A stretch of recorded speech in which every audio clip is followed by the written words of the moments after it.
ఒక అడవిలో చెట్టు మీద ఒక తుని పిచ్చుక తన బిడ్డతో పాటు కలిసి ఉంటుండేది. ఒకరోజు తుని పక్షి ఆహారం కోసమని అడవిలోకి వెళ్తూ, బుజ్జి, నేను అడవిలోకి వెళ్లి నీకు తినటానికి ఆహారం తీసుకుని వస్తాను. నేను వచ్చే వరకు నువ్వు జాగ్రత్తగా ఉండు. అమ్మా, నువ్వు వెళ్ళిన తర్వాత ఒంటరిగా ఉండాలంటే చాలా భయంగా ఉందమ్మా. అందుకే నేను కూడా నీతో వస్తానమ్మా. నీకు ఇప్పుడే కదమ్మా రెక్కలు వస్తున్నాయి. అడవిలో ఆహారం వెతకాలంటే చాలా చోట్ల తిరగాల్సి ఉంటుంది. అంత దూరం తిరిగితే నీ చిన్న రెక్కలు నొప్పి పుడతాయి. మరికొన్ని రోజులైతే నువ్వు కాస్త పెద్దదాని అవుతావు. అప్పుడు నిన్ను ప్రతిరోజు నాతో పాటు తీసుకువెళ్తాను అని చెప్పి వెళ్లిపోతుంది తల్లిపక్షి. తల్లి వెళ్లిన కాసేపటికి వర్షం పడటం మొదలవుతుంది. దాంతో బుజ్జిపక్షికి చాలా భయంగా అనిపిస్తుంది. మరి కాసేపటికి వర్షంతో పాటు ఉరుములు మెరుపులు కూడా మొదలవుతాయి.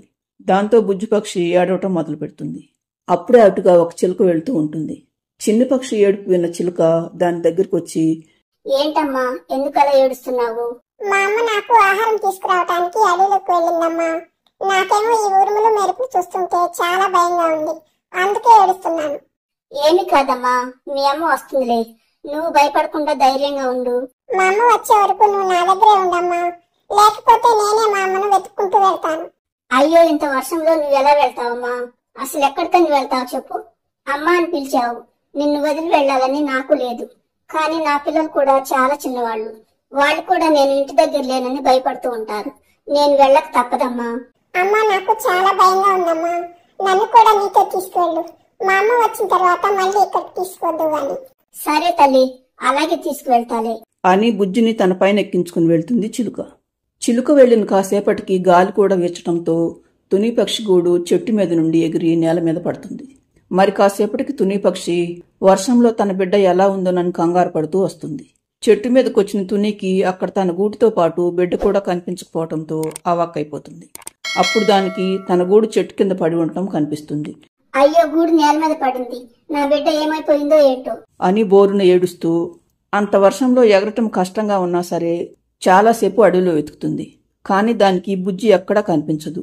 తుని పక్షి వెతికి వెతికి అలసిపోయి ఒక చెట్టు కింద నిలబడుతుంది. అలా 2 రోజుల పాటు వర్షం కురుస్తూనే ఉంటుంది. 3వ రోజు వర్షం తగ్గిపోవటంతో మళ్లీ తను ఉంటున్న చెట్టు దగ్గరికి వచ్చి చూస్తుంది తుని. కాని దానికి అక్కడ తన బిడ్డ కనిపించకపోగా నేల మీద పడి ఉన్న గూడు కూడా కనిపించదు. గూడు గాలికి ఎటో కొట్టుకుపోయి ఉంటుందనుకున్న తుని పక్షి మళ్లీ తన బిడ్డ కోసం అడవిలో వెతకటం మొదలు పెడుతుంది. మరోవైపు బుజ్జి పిచ్చుకొని తీసుకువెళ్లిన చిలుక తన పిల్లలతో, చూడండి పిల్లలు, నేను వెళ్లి బుజ్జిని వాళ్ళ అమ్మ దగ్గర వదిలేసి వస్తాను. నేను వచ్చే వరకు మీరు గొడవ పడకుండా బుద్ధిగా ఉండాలి, సరేనా అని తన పిల్లలకు చెప్పి బుజ్జిని తీసుకుని తుని పక్షి గూటి దగ్గరకు వస్తుంది చిలుక. కాని దానికక్కడ బుజ్జి వాళ్ళ అమ్మ కాదు కదా, గూడు కూడా కనిపించదు. దాంతో చిలుక అయోమయంలో పడుతుంది. బుజ్జి కూడా వాళ్ళమ్మ కనిపించకపోవడంతో ఏడవటం మొదలు పెడుతుంది. చిలుకకి ఏం చేయాలో తెలియక చిన్ని పక్షిని తీసుకుని మళ్లీ తన గూటి దగ్గరికి తిరిగి వస్తుంది. తరువాత వారం రోజుల పాటు రోజు తుని పక్షి ఉంటున్న చెట్టు దగ్గరకు వెళ్లి చూస్తూ ఉంటుంది చిలుక. కాని దానికి తుని జాడ ఎక్కడా కనిపించదు. మరోవైపు తుని బ్రతుకుందో లేదో తెలియని తన బిడ్డ కోసం అడవంతా పిచ్చిదానిలాగా తిరుగుతూ ఉంటుంది. వారం రోజులైనా బుజ్జిపక్షి తల్లి జాడ తెలియకపోవటంతో ఒకరోజు చిలుక తన స్నేహితురాలైన కాకి దగ్గరికి వస్తుంది. ఏంటి చిలుక మిత్రమా, ఇలా వచ్చావు? ఈ చిన్ని పక్షి ఎవరు? చాలా ముద్దుగా అందంగా ఉంది. చిలుక జరిగిన విషయం మొత్తం కాకి చెప్పి, నాకు నా 4 పిల్లల్ని పెంచడమే చాలా కష్టంగా ఉంది మిత్రమా. నా గూడు కూడా నా పిల్లలకే అంతంత మాత్రంగా సరిపోతుంది.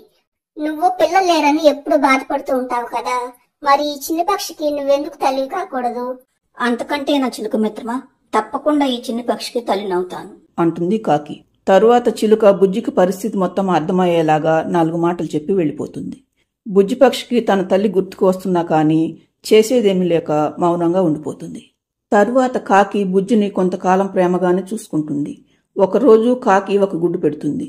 దాన్ని చూసిన కాకి చాలా మురిసిపోతుంది. కాని 2-3 రోజులయ్యేసరికి కాకి మరికొన్ని గుడ్లు పెట్టడంతో దానిలో స్వార్థం మొదలవుతుంది.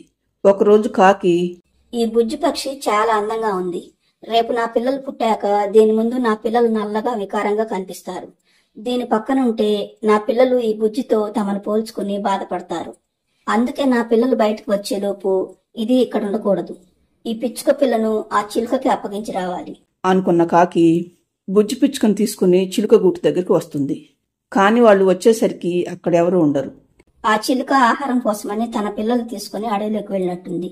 కాసేపు అయ్యాక తిరిగి వస్తుందిలే అనుకున్న కాకి చూడు బుజ్జి, ఇక నిన్ను పెంచడం నా వల్ల కాదు. ఇక్కడే ఉండు. నిన్ను నాకు అప్పగించిన చిలుక వస్తుంది. ఇక నుండి నువ్వు మీ చిలుక అమ్మ దగ్గరే ఉండబోతున్నావు అని చెప్పి వెళ్ళిపోతుంది కాకి. కాని కాకి తెలియని విషయం ఏమిటంటే చిలుక తనకు తన పిల్లలకు ఈ గూడు సరిపోవటం లేదని వేరే చోట గూడు కట్టుకుని తన పిల్లలతో పాటు అక్కడి నుండి వెళ్ళిపోయిందని.